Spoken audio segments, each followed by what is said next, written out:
Take two M3X10 screws and insert them in the holes. Doing this now makes the assembly slightly easier, but both holes are hollow and the screws might fall out. If this happens, you can continue without them and put them back later on. You will be notified later. Also know that in the few upcoming pictures, the screws might be missing. Okay. So basically put these guys in here because they'll make things easier. But don't worry if they fall out. Place the hot end right there.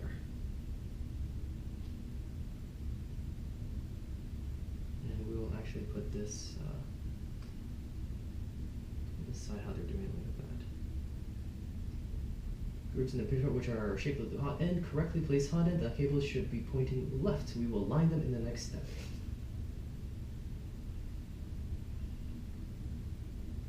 Use a box. Yes, sir, we will use the box.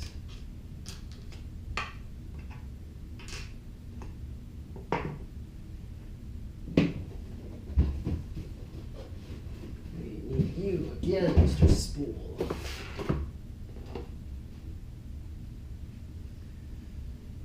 Okay. Completely fine. Place the extruder body with the hot end on the box and make sure the cables are on the left side and pointing downwards. Place your finger temporarily on the longer magnet and place the extruder motor assembly on the extruder body.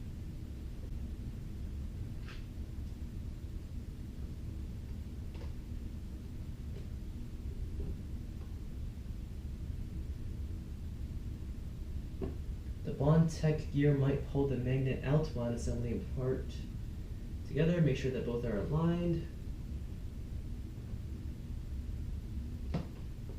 Nope, nothing came out. But they are aligned now. Make sure both parts are aligned properly, and they are absolutely aligned. Okay. Right here.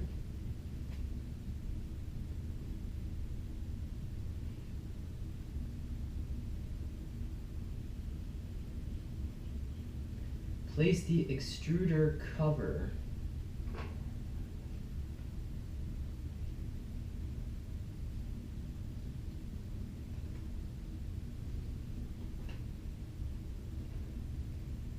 on the extruder body. Again, make sure that all three parts are properly aligned. This part is pointed towards that side and down like this. Oh, am I doing anything? Nope, that's just the two screws there. That's okay. Yep, that works pretty okay. That works pretty okay on that side as well. Great. Oh, shoot. Next part is the hard part. Insert two M340 screws, the ones we set aside, into this part right here.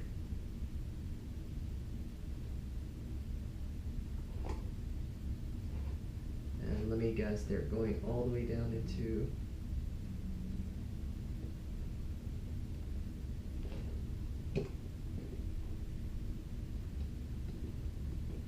that area over there.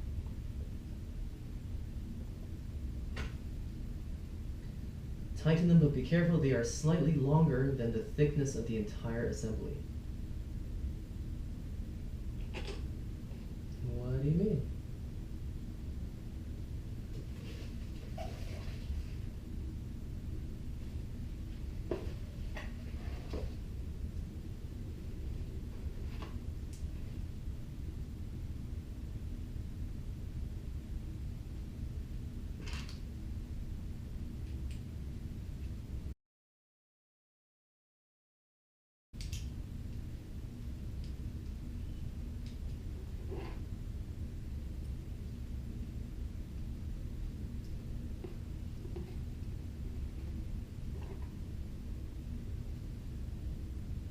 Okay, and they fit probably pretty okay down there as well. I'm really hoping they didn't screw anything in here. Place the extruder aside for now. For the next few steps, we need to prepare another part. Leave it on the box to prevent damaging the cables. Yes, sir, we will. Let's do that right there.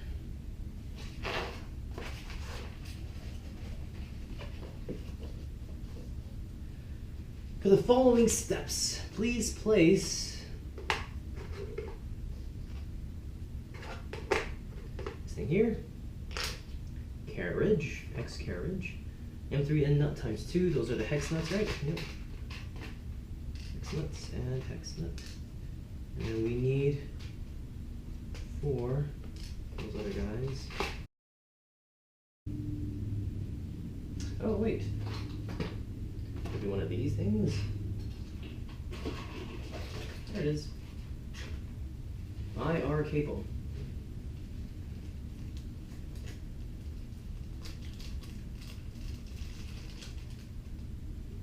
At least the color matches this one. I think it's what this one is going to do. Alright. For the following nut insertion, use a screw. That's an order. Seriously, use a screw to pull the nuts in. Both have to be properly seated in the X carriage. Okay. Take both M3Ns using pliers or a screw to push them into the X carriage.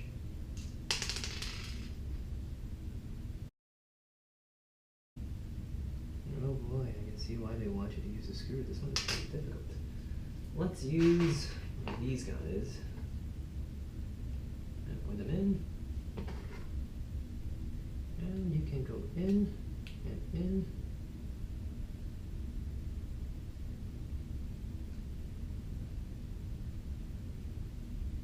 So you're right there, and then we'll push you in from the other side.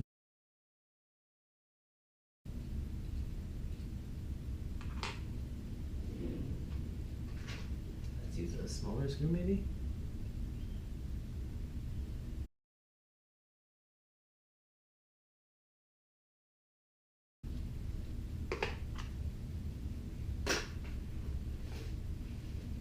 Okay.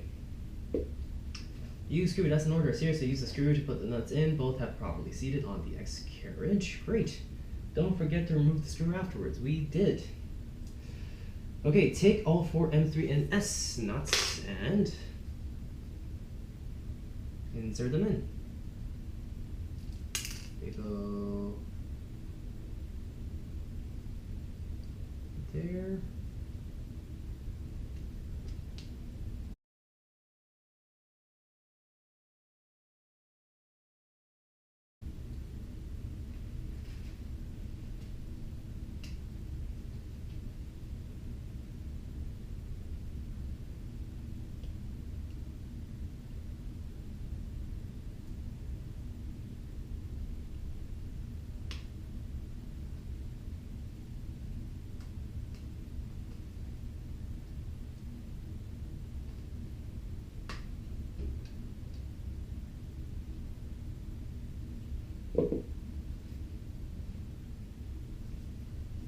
Ensure correct alignment using allocating. From now on, keep in mind the nuts are inside. Avoid rotating the X carriage downwards or they might fall out.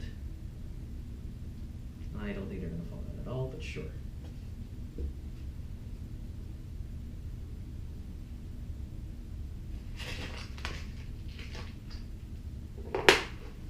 Okay. Take the IR cable and locate the end with the smaller connector. Place cable in the X carriage. Use the small printed overhangs to keep the cable inside.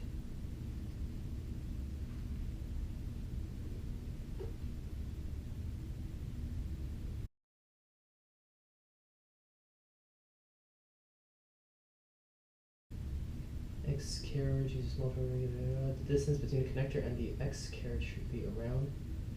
Whereas we will adjust it later. Guide the cable through the slot. Carefully inspect the slot to memorize its shape since it is the best visible now. You'll need to guide the other cables through here later.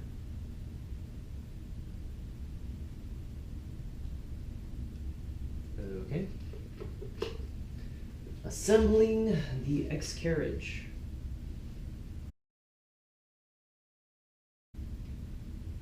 The following cable management is crucial for the extruder to work properly. Read the instructions carefully. Start by making a small loop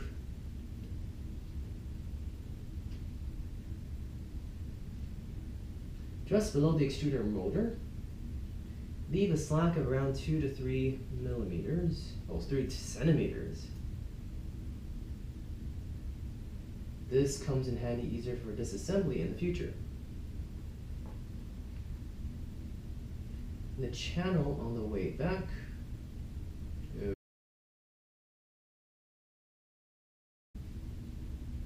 Also prepared the X Carriage, both M3 10 screws, you haven't used them already, and the longest Allen key.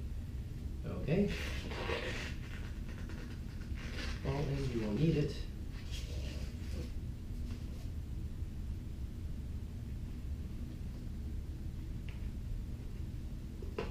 Okay.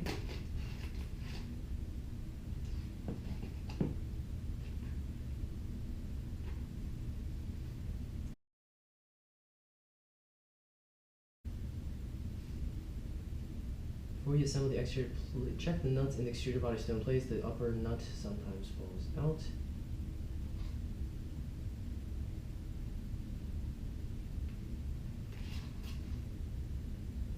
Okay, grab the X Carriage and place it on the back of the extruder assembly as shown in the picture. Make sure the motor cables follows the channel path, the extruder body inserted in the X Carriage. The motor cable will follow the path of the IR cable. Yeah, that's what it looks like it's happening right now.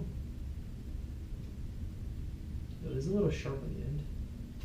Make sure no wire is pinched. Nothing looks pinched here. The IR cable looks pretty comfy there as well, at least I think.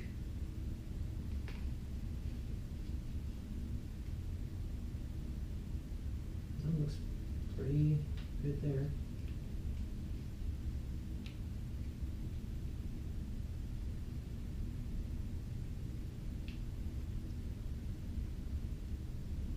Then use the M2 screws and Allen key with the ball end to connect the two parts together. If you're inserting the screw at this moment, it will be slightly inclined at the beginning, but it will straighten up. Don't tighten the screws completely when you adjust the IR.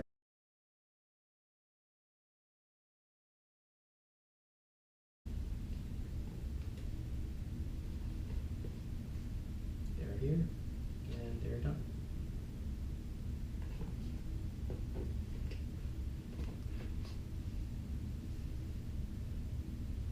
That's the nozzle, isn't it? Okay, good job. Grab one extra gummy bear. Turn the extruder, don't tighten the screw completely. We need to adjust the IR sensor cable. Turn the extruder to the other side, and if needed, insert the second M3 screw. Don't tighten the screw, we need to adjust the cable.